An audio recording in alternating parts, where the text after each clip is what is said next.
is hit by a biological or a chemical or even a cyber attack, a really crippling attack, Michael, that could really just devastate a U.S. city, he's now saying that the U.S. will not react, will not respond with nuclear weapons, but will respond with only conventional weapons. Now, he says he's leaving the possibility open to retaliate against Iran and North Korea, countries like that, by nuclear means. But basically, at the end of the day, it's a very, very weak posture. He says he's not going to develop any new nuclear weapons, which is a big mistake, especially in this new war, this war against radical Islam. We need a lot of times smaller, more tactical nuclear weapons to bust through these bunkers, bust through places like Tora Bora, cave complexes. That requires some forward thinking in our nuclear arsenal. Now that's off the table. So biological, chemical attacks, no nuclear response, no new nuclear weapons development. That's crazy. Sorry, crazy. I'll tell you, Michael, President Obama says with this initiative, he's kind of setting the standard for the world. He thinks if the U.S. takes the bull by the horns and becomes the first to disarm, to unilaterally disarm, then the rest of the world will follow suit. Unfortunately, this flies in the face of reality. You have a Russian regime right now that President Obama seems hell-bent on impressing and romancing, who the U.S. is working in tandem with now to reduce its nuclear arsenal. But the Russian regime says, and it is a regime. Under Vladimir Putin, it is a regime. Medvedev is basically a puppet. Putin is still pulling the strings in Russia. He's brutal, and that is a regime. The Russians say, hey, if we don't like this nuclear deal with the U.S., the START treaty, we can pull out. Now, as the U.S. is scaling back its nuclear arsenal, its possibility of a nuclear reactive strike, Russia is cutting huge weapons deals around the globe with rogue regimes. Vladimir Putin was in Venezuela last week, Michael. You saw the footage on the news, meeting with Hugo Chavez. The Russians are prepared to sell $5 billion in new arms to Venezuela. They're forging a new military alliance. Now, this is in our hemisphere. Hugo Chavez is in our hemisphere. The Russians are making inroads into our hemisphere, into our space. The Russians are also cutting weapons deals with the Saudis, with Syria, with Algeria, with Libya. And, of course, they're building the nuclear reactor in Iran. Yet while Russia is doing all of this and cutting weapons deals with China, by the way, major weapons deals with the Chinese, while they are doing all of this, the Obama administration is sending exactly the wrong message by actually scaling back our defensive capabilities. Well, none of this is a surprise from him. It's not the first time, Michael, in the past few months that this administration has ceded ground to Russia. If you remember back in the fall, the U.S., under Obama, decided to scrap the missile defense shield in Eastern Europe. Now, this sent a message of weakness to Putin. This is a guy who you can't project weakness to, Michael. This is a KGB guy through and through is Vladimir Putin. Right now, he smells weakness. Not only does he and our enemies around the globe smell weakness, but our allies smell weakness.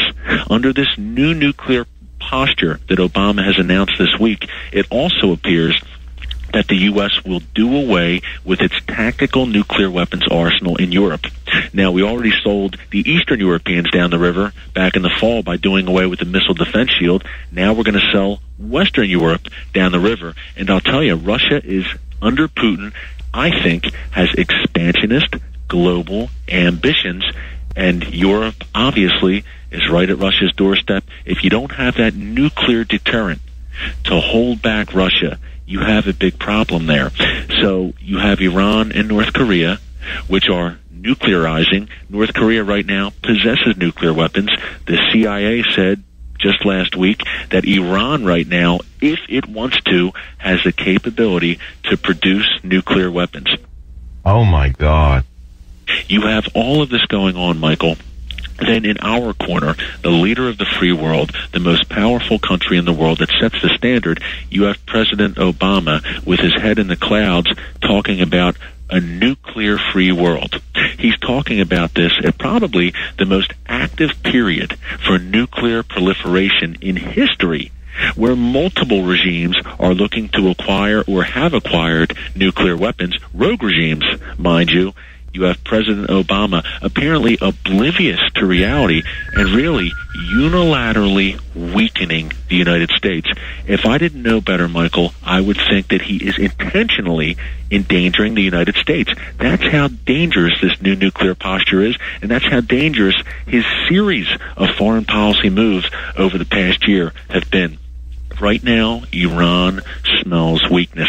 And I think, Michael, that President Obama, and especially judging by his really third world treatment of Benjamin Netanyahu at the White House last month, I think President Obama has come to grips with the possibility of a nuclear Iran. I think he's willing to accept a nuclear Iran. When he talks about sanctions, quote, with bite, what does that mean? It's nonsense.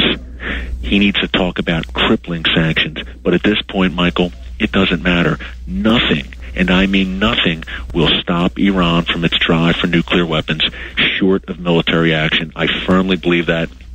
Sanctions will not work. You are dealing with a genocidal, suicidal Iranian regime that has no problems, and they've said this, Michael, they have no problem sacrificing millions of Iranian civilians for the greater goal of wiping Israel off the map. They will fire a nuke at Tel Aviv, taking out 80% of Israel's population at Tel Aviv metro area. They will do that, and they will sacrifice, say, 20 million Iranians in an Israeli response. Remember, this is a country of 70 million people, very young country. Iran is willing to take that trade-off for the greater good, in their eyes, of wiping the Zionist entity off the map. And this is a regime, Michael, that during the 1980s showed us quite clearly the value they had on human life. What do you mean? During the Iran-Iraq War, the Ayatollah Khomeini sent waves of 12-year-old kids to clear minefields, promising them heaven. They actually wore keys around their necks, Michael. These thousands of young Iranian boys wore keys around their necks. The Ayatollah told them, these are the keys to heaven. You will die as martyrs and be with Allah. Unbelievable. So this is the mentality you have from that regime. This is not the days of mutually assured destruction where the Soviets didn't want to die, the U.S., we didn't want to die. Iran is fighting in their eyes for a greater good, for Allah. It's a very dangerous game. Sanctions will not work. What Obama is moving towards is an acceptance of a nuclear Iran. He's trying to handicap Israel, hold Israel back, and I'll tell you, when Israel strikes, I don't think it's a question of if anymore, Michael. I think it's a question of when Israel is forced to strike those Iranian nuclear facilities, because it has no other choice. I'll be really interested to see Obama's reaction. I think he's going to condemn Israel in the harshest terms publicly. Lord knows, in terms of sanctions, the UN, cutting military aid, I think this is an inherently anti-Israel president. Everything I've seen so far from his behavior towards Israel has led me to believe that, Michael. His outreach to the Muslim world. Michael, everything I saw before this man was elected showed me he would not be a friend of Israel, from his relationship with Reverend Wright to various Palestinian anti-Semites. It was obvious this guy was no fan of Israel. Now, as he is as president, it's shocking and dismaying treatment of perhaps our closest ally, long-term strategic ally, friendly nation, who faces the same enemy as us. What you're going to see is Obama moving towards a posture that we can contain a nuclear Iran. We will provide, and Hillary Clinton said this last year, Michael, if you remember, we can provide a nuclear umbrella for Saudi Arabia, Jordan, Egypt, Israel, the Gulf states. That's going to be the caveat that Obama gives. This is unbelievable to me. When Iran announces one day that it is nuclear, that it's officially, it possesses the bomb, and I'll tell you, if Israel doesn't act, that day is going to rapidly approach, Michael, where we all wake up one day and we wake up to a nuclear weaponized Iran. This Iranian regime, they're not pragmatic. They're not rational. They are true believers in their mission. They cannot be contained. They're an expansionist, radical Shia state. What they say, when they talk about wiping Israel off the map, they mean it. When they call the U.S. the Great Satan, they mean it. And if they get their hands on nuclear weapons, they will use them. There's not a doubt in my mind. It might be 8 months, 12 months, 2 years. They will use them. They have to. It's part of their ideology. Their whole being, the whole existence of this Islamic regime is based on wiping out Israel, wiping out the West, wiping out every infidel regime that holds Iran back from reestablishing a new Persian empire. Thanks for the report, Eric. Michael, thanks again for having me on. Always a pleasure.